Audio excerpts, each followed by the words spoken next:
It began as a whisper beneath my window. I couldn't sleep. The night pressed heavy against the glass. Quiet except for the dripping of rain down the gutter. That's when I heard it faint, broken, carried on the sluggish air. A woman's voice. Help me. Please. It came from below the street, not above it. From under the ground. At first, I thought I was imagining it. I held my breath, listening. Again, the same plea, the same trembling cadence, as if repeated rather than spoken. The kind of sound that slides under your skin before your mind can reason with it, and then silence. I told myself not to move, not to open the window, not to look. But my body had already betrayed me. I was standing, slipping on my shoes, heart hammering like it wanted out. If I ignored it, I would never sleep again. If I ignored it, and it was real, then someone would stay down there, calling forever.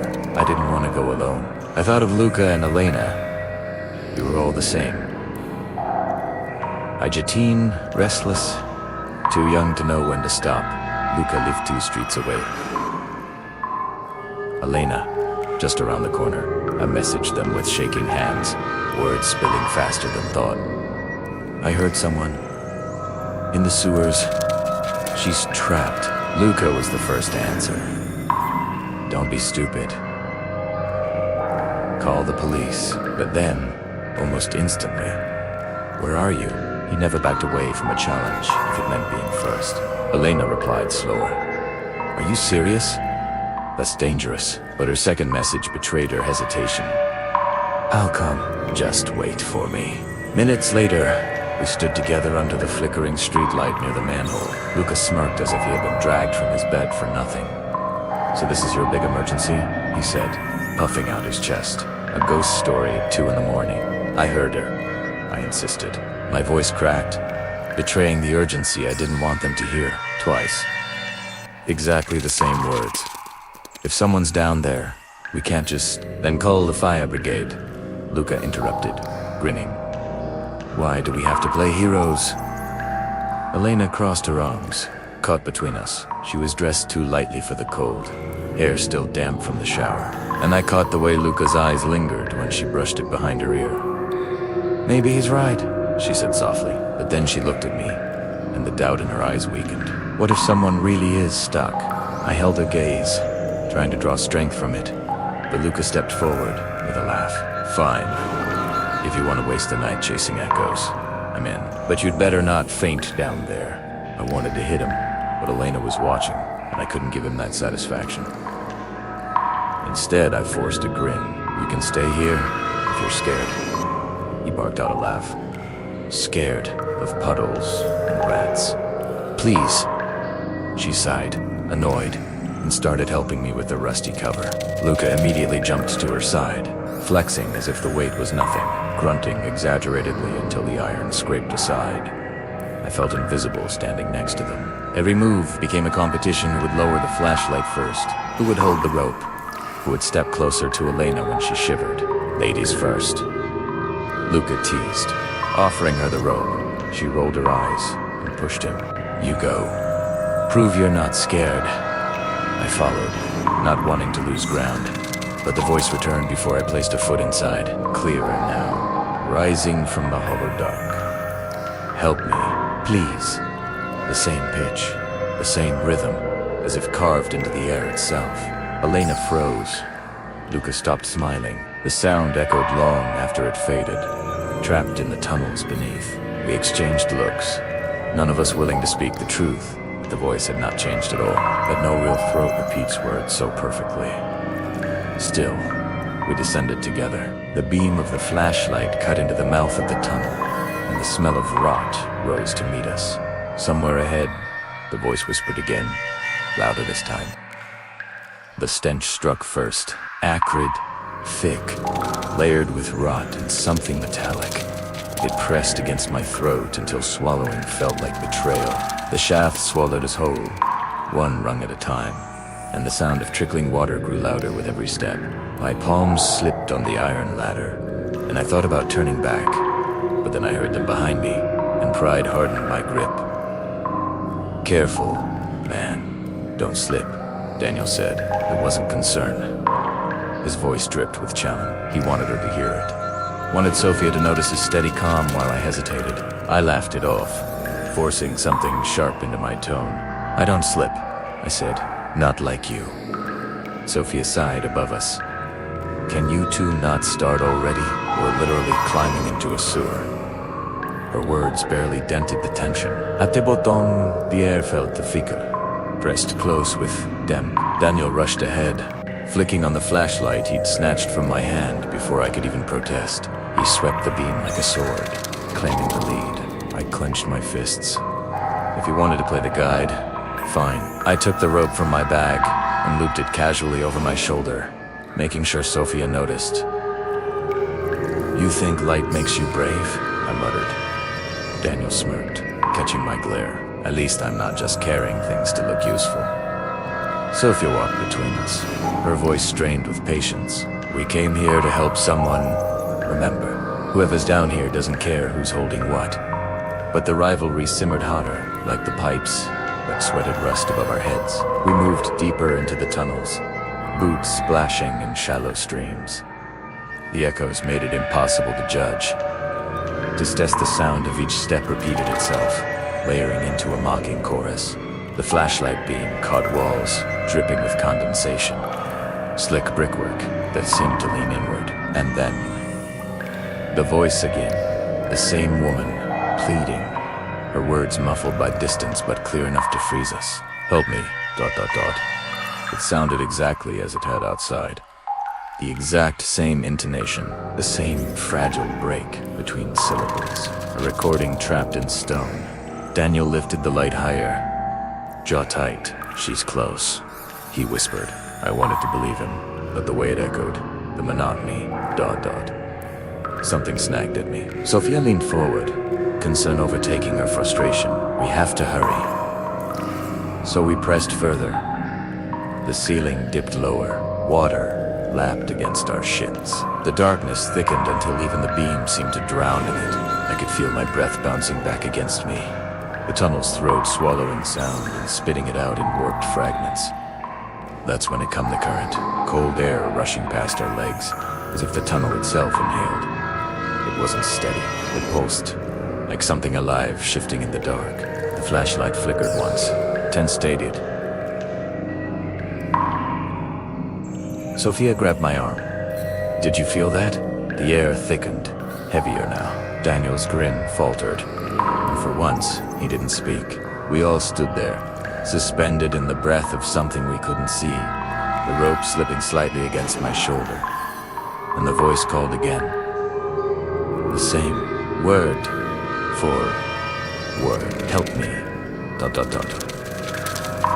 But this time, it came from deeper, carried by that cold rush of air, like a lure. The water reached our knees, black and moving with an insistent current that pressed against our legs like unseen hands. We had been bickering again about who should go first, who should guide her across, but the fight ended when she slipped. One misstep, one gasp. Her arms flailed in the dim cone of light, then the current claimed her. "We but..." Lunge, his hand grazed her wrist. Mine, her shoulder. For one moment, it seemed possible that we could hold her, pull her back, keep the three of us together. But the water was faster, hungrier. Her fingers slid from mine as if greased, and then she was gone, dragged into the throat of darkness ahead. Her scream tore through the tunnels. The sound bounced back in splinters. High, panicked, cut short by the rush of water. Then silence, horrible silence, broken only by the heavy slosh of the current and our own panting. The flashlight slipped from my hand. It spun once on the surface, a pale coin of light, then vanished into the black stream we were blind. He cursed, his voice too loud. the sound slamming into the walls and coming back at us in distorted echo. I wanted to tell him to be quiet, but the words stuck to my tongue. Maybe because quiet seemed worse, we stood frozen, dripping, our chests heaving. There was no sound of her anymore. No splashing, no coughing, no plea. Only the endless hiss of water rushing away into darkness. I thought, maybe she hit her head. Maybe she drowned already. The thought came fast and sharp, and I hated myself for it. We called her name. Once, twice. The echoes blurred together until I couldn't tell if he was shouting or if it was me. And then, faint so faint, I thought it was my imagination. We heard it. Help me. Her voice. Clearer than it should have been. Not gasping, not broken, but calm. The same exact tone as before, when we first leaned over the open mouth of the sewer. The words slid through the air, bounced off the slick concrete walls, and returned to us in a dozen overlapping fragments. He grabbed my arm. She's alive. I wanted to believe him. I wanted to run after that sound, dive headlong into the dark, but something in me clenched. Something about the way the words repeated themselves, perfectly even, as if wound up and let loose again and again. Another ripple of silence followed. Then, once more, the voice drifted back. Help. Mead was closer now. Somewhere ahead, pulled along with the current that had swallowed her. My heart hammered against my ribs. My throat was dry. I stepped forward, against the water, against the drag of fear, and I knew we had no choice but to follow. The tunnels beneath the city seemed to stretch into infinity, winding like the twisted intestines of some enormous, sleeping beast. Water lapped at our boots, cold and unyielding, carrying the smell of decay and something metallic that made my stomach churn. Daniel and I moved cautiously, our eyes straining against the darkness, our ears straining for any hint of Sophia. The further we went, the more the tunnel itself seemed to breathe, each drop of water echoing like a mocking heartbeat. At first, the sounds were simple enough: the slosh of our boots, the dragging of rope against slick stone, faint splashes as water disturbed unseen obstacles. But soon, the noises began to twist, bend, and mislead us. Irregular breaths that were not ours, whispered just behind, footsteps that fell in the wrong rhythm, soft scrapes along the walls as if someone or something was gliding alongside us.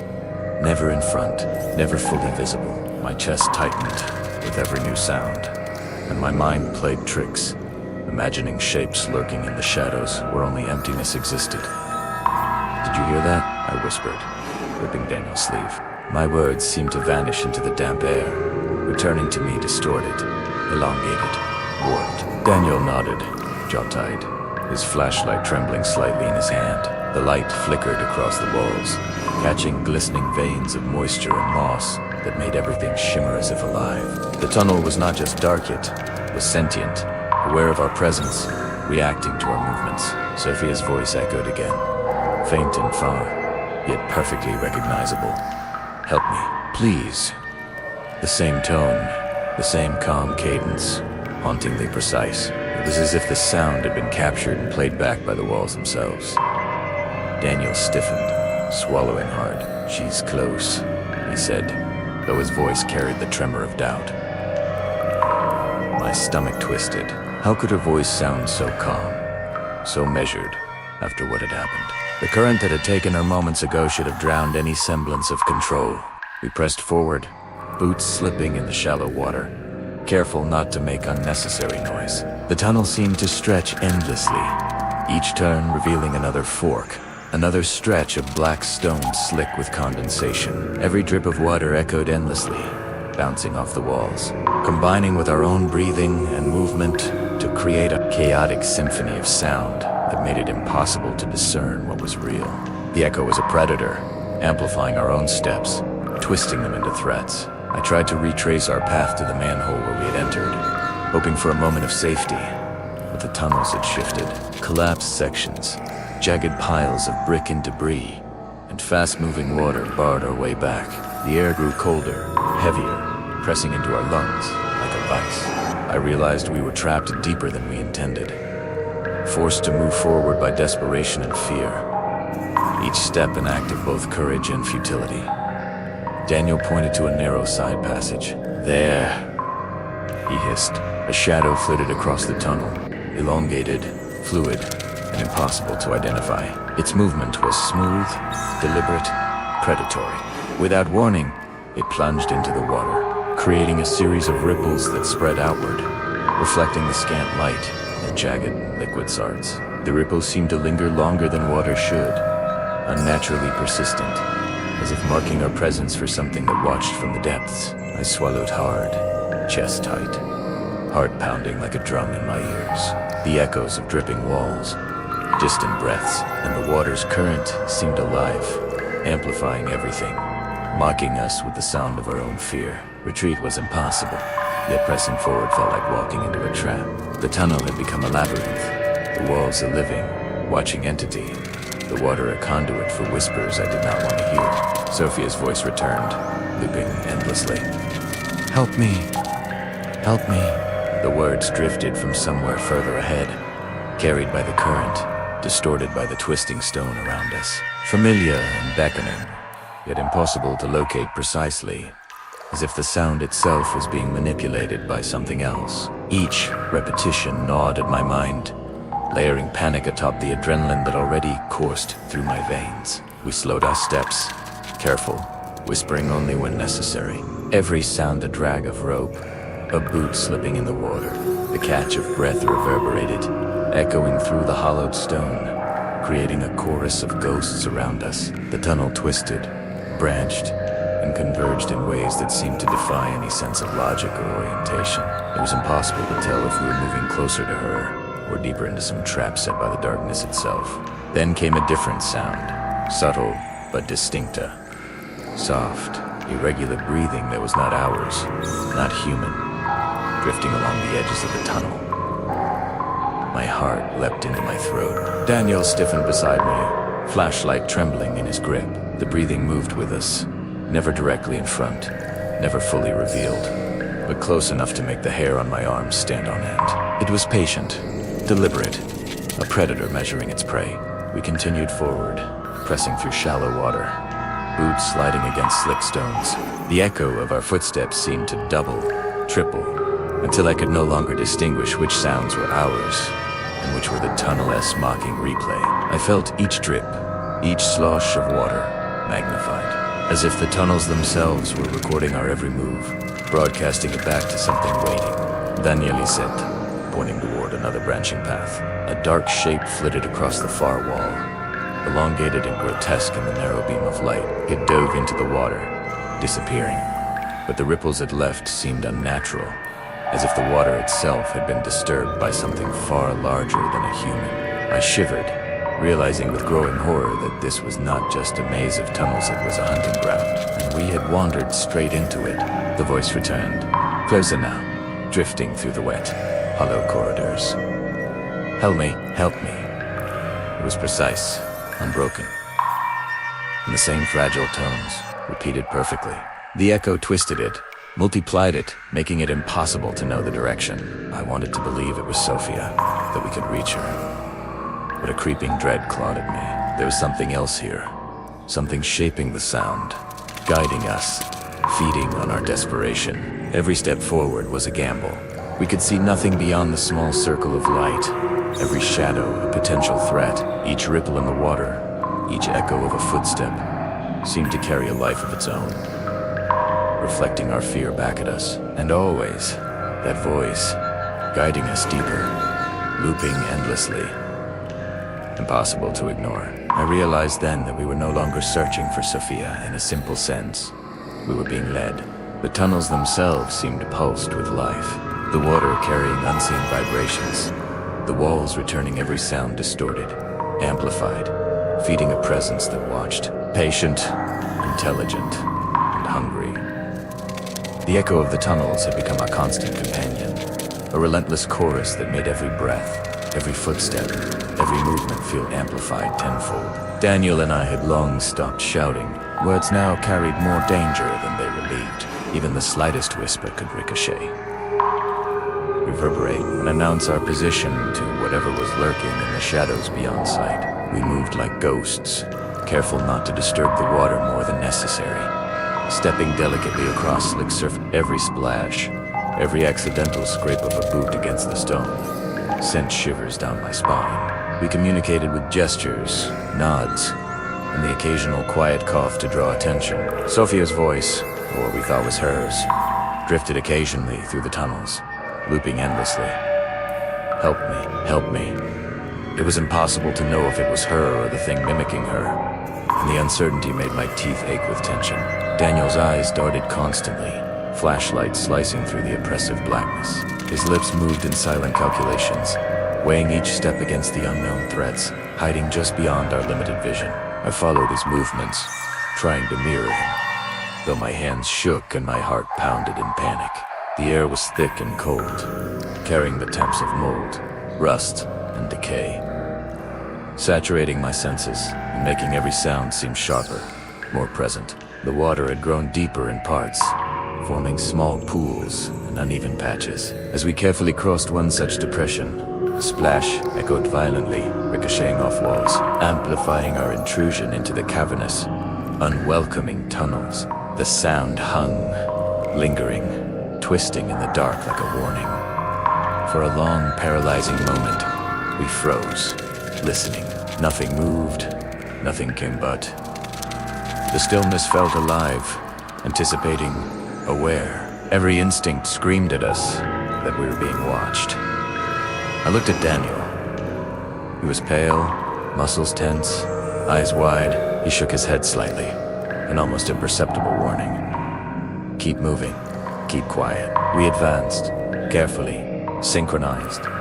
Each motion a careful negotiation with the environment. Sophia's repeated cries continued to echo, unnervingly steady, as though looping endlessly through the tunnel's veins. It was impossible to tell whether we were moving toward her or away, whether the sound was a lure or a guide. The tunnels seemed to close in, ceilings lower than before, walls narrowing, water rippling in unnerving patterns, as if aware of our intrusion.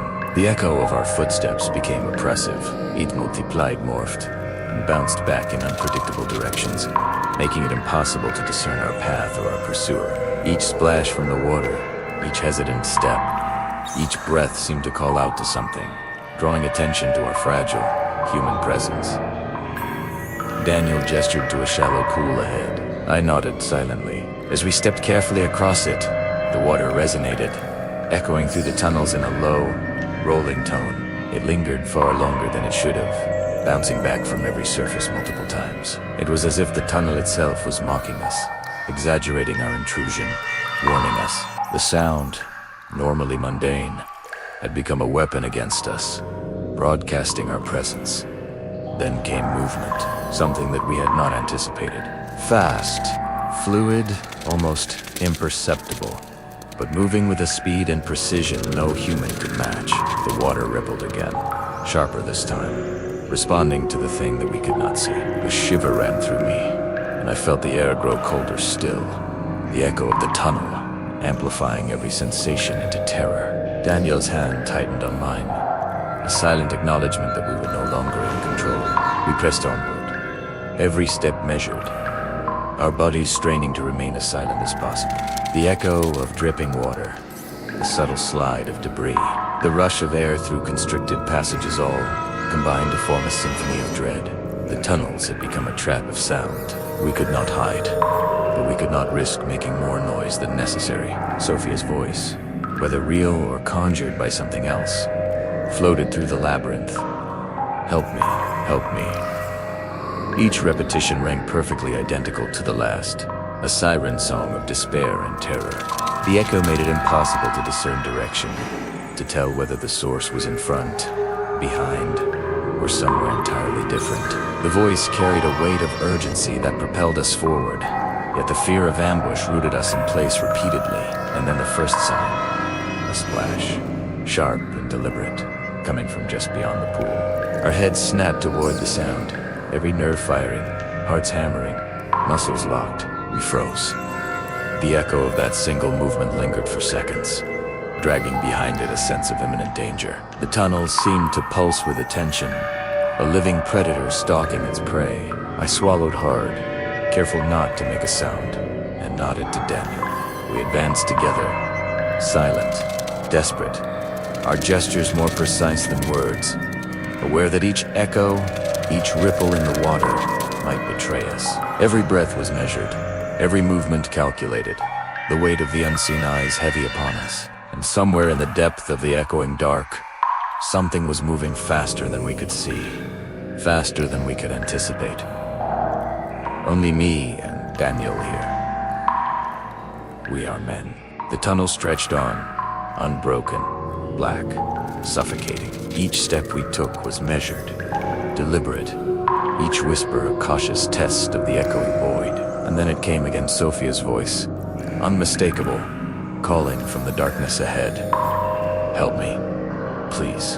The tone was identical to the first, calm, measured, yet carrying that intangible urgency that forced my chest to tighten. Daniel froze, flashlight wavering in his hand. It has to be her, he whispered. There was desperation in his voice, a need to believe. I shook my head subtly, feeling the chill creep down my spine. Something about the sound was wrong, perfectly uniform, looping in rhythm. It felt rehearsed, artificial, like a recording being played back in a cavern designed to manipulate every note and echo. We can't trust it, I hissed, barely moving my lips. It could be whatever's out. They're using her voice. Don't fall for it. He shook his head, stubborn and determined, the old bravado of a leader still flickering through him. I don't care. We follow it. It's the only lead we have. Sophia clutched my sleeve, her eyes wide, afraid, yet unwilling to argue. We moved forward, slow, deliberate. The echo of every footstep and drip stretched through the corridors, duplicating and twisting the sounds into phantom movements. The tunnel, so silent moments ago, now felt alive with invisible watchers, each echo carrying potential threat. The voice called again, from what seemed like everywhere at once, the repetition merging with our own echoes until we couldn't tell direction from distance. Help me, help me. It drifted from the left, the right, above us, behind. Each echo overlapped with the next, creating disorienting layers, pulling us in multiple directions simultaneously. My stomach churned. Every instinct screamed that this was no ordinary call for help. We stopped to whisper, debating the course of action with hushed voices that bounced back to us, distorted and multiplied. We have to stay together, I said, motioning with my hand. Daniel nodded, though I could see the tension in his jaw. We had no choice but to follow the voice, but our minds twisted with doubt and fear. Every repetition of the sound more unnerving than the last. As we moved forward, the echo became treacherous.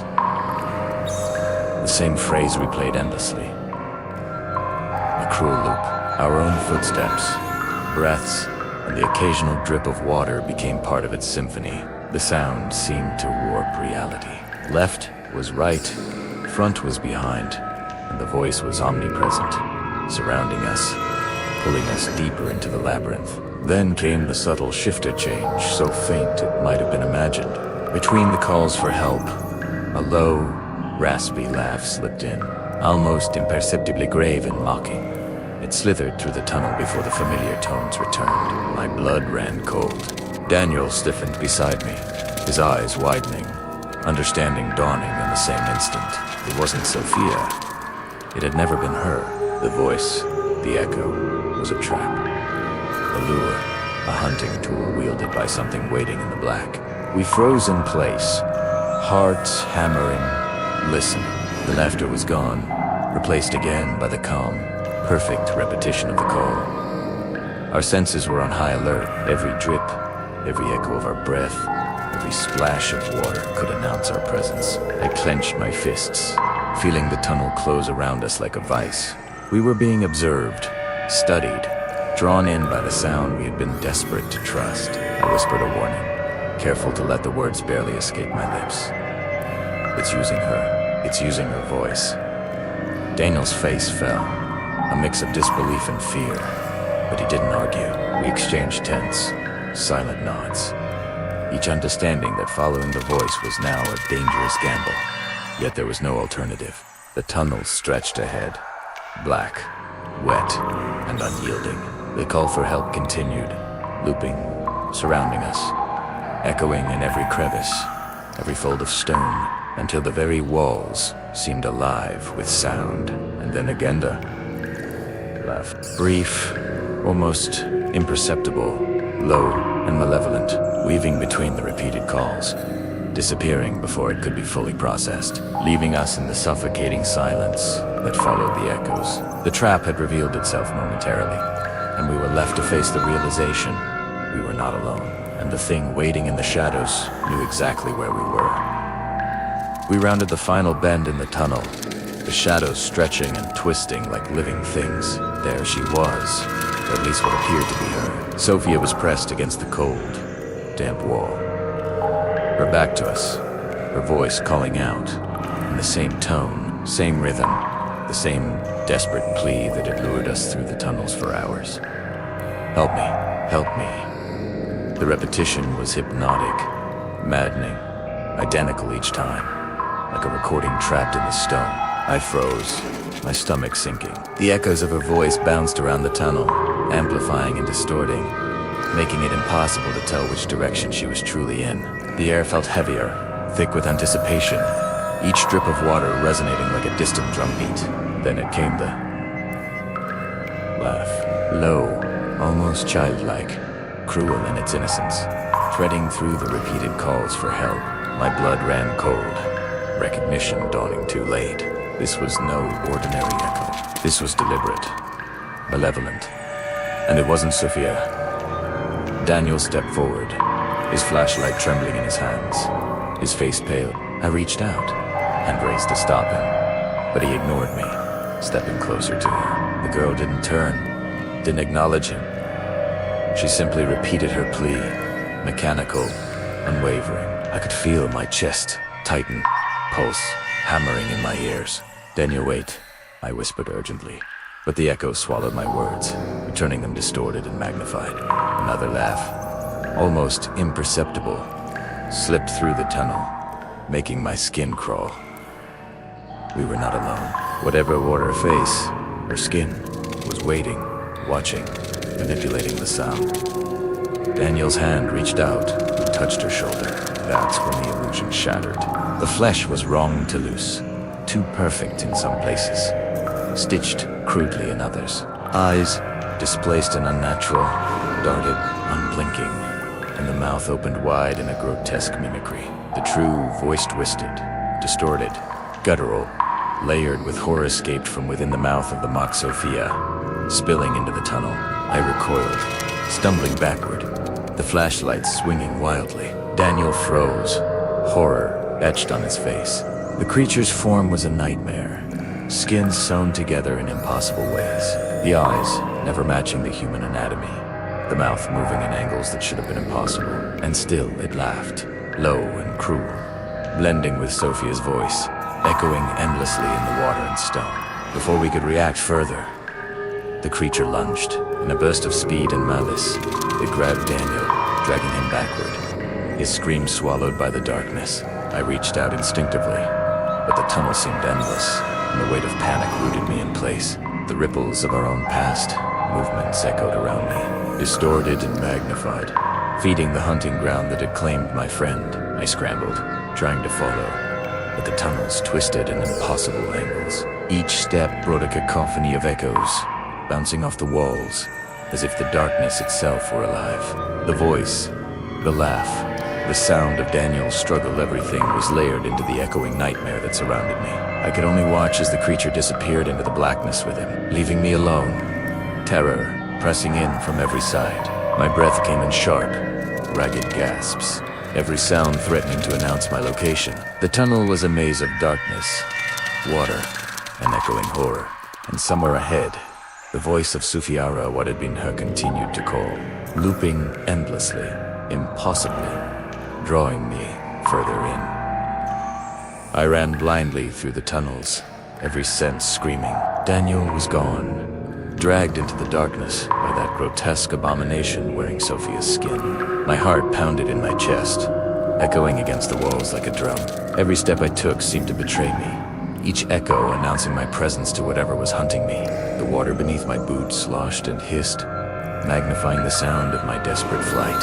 My breaths came in ragged gasps, loud and irregular, bouncing back to me, echoing as if mocking my terror. I tried to slow to control it, but fear had taken command, and every inhale seemed to multiply in the tunnels, revealing my location. Shadows twisted and coiled around me, tunnels intersecting and diverging in ways that made orientation impossible. I could hear the faint drip of water, a distant scrape, and then Ida low, distorted version of Sophia's voice, calling from every direction. Help me, help me. But the timbre shifted, blended, sometimes overlapping with Daniel's voice, sometimes with mine. I stumbled, disoriented, as the echoes layered the calls into a maddening cacophony that made me question where the real voice even was. I pressed on, arms outstretched, blindly following instinct rather than sight. The walls scraped against my hands, slimy and cold, water dripping down my neck and into my hair.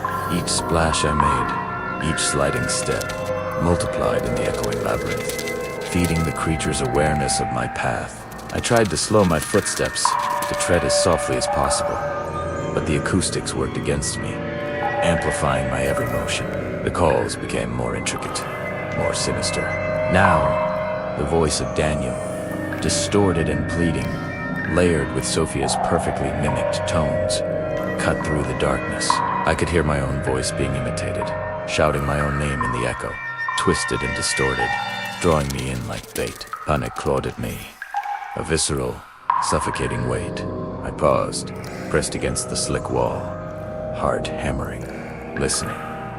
Water sloshed somewhere ahead, maybe behind. A whisper of movement, subtle yet deliberate, hinted at the creature's proximity. I dared not make a sound, not even to breathe, but instinct forced me forward, through the twists and the wet, narrow corridors that seemed endless. Every turn I took, every tunnel I passed, seemed to fold back on itself, trapping me in a maze that had no exit.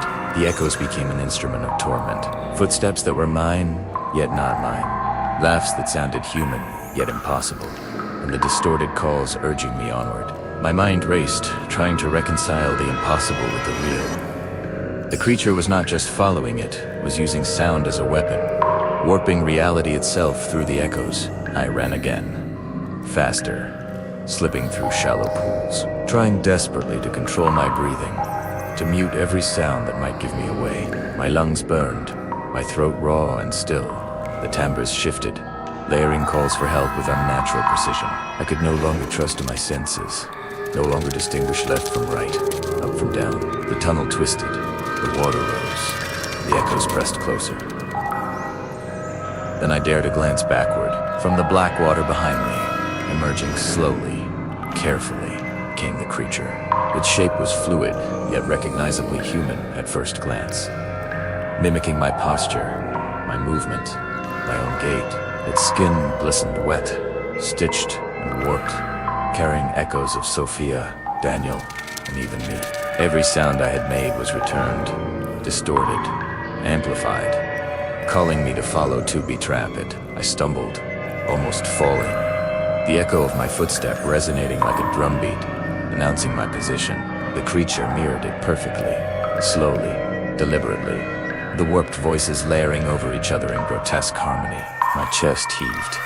Terror and adrenaline fueled my flight. There was nowhere to hide, nowhere to escape. Every corridor, every reflection of water, every hollow echo betrayed me. Ahead, the tunnel narrowed. I pressed myself against the damp wall, listening. Silence, broken only by the faint, distorted calls. And then, again, the low, chilling laugh that cut through the echoing voices. The same almost childlike timbre, mockery of the human. My knees threatened to buckle. I had no weapon, no strategy, only the knowledge that I was utterly alone. The silence was all I had left. Each breath, each heartbeat, each tiny movement could betray me. I pressed myself against the tunnel wall, wet and trembling, listening to the faintest drip of water, praying it would not echo too far. My lungs burned with every shadow. Careful inhalation. Primera told myself, do not make a sound. Do not move unless necessary. The creature had been mimicking everything so far, my friends. My own voice, there was no margin for error. Step by step, I advanced, hands outstretched, tracing the walls. My boots sank slightly into the mud, each echo stretching long and deliberate, bouncing back in a distorted imitation of my movements. The tunnel seemed infinite, a labyrinth of dark stone and stagnant water, stretching my senses to their limits. My mind played tricks, the echoes of my own footsteps sounding like multiple pursuers, each ripple magnifying the threat I could not see. I whispered a prayer under my breath, so faint it could barely be called sound, and then I heard it, my own voice, calling from somewhere ahead. Help me, help me. The sound was mine, yet warped, impossible, carried by the creature that had been stalking me. Panic gripped me. Every instinct screamed that sound was death here, and yet it drew me forward, baiting me into the unknown. I slowed, trying to suppress my own breathing. Each inhalation was a risk, each exhalation a signal. My fingers brushed against the wet stone walls, slick and unyielding. Every echo of contact multiplied in the tunnel, threatening to betray me at any moment. I felt the creature close, its presence almost tangible, lurking in the water, in the dark, in the echoes of my own terror.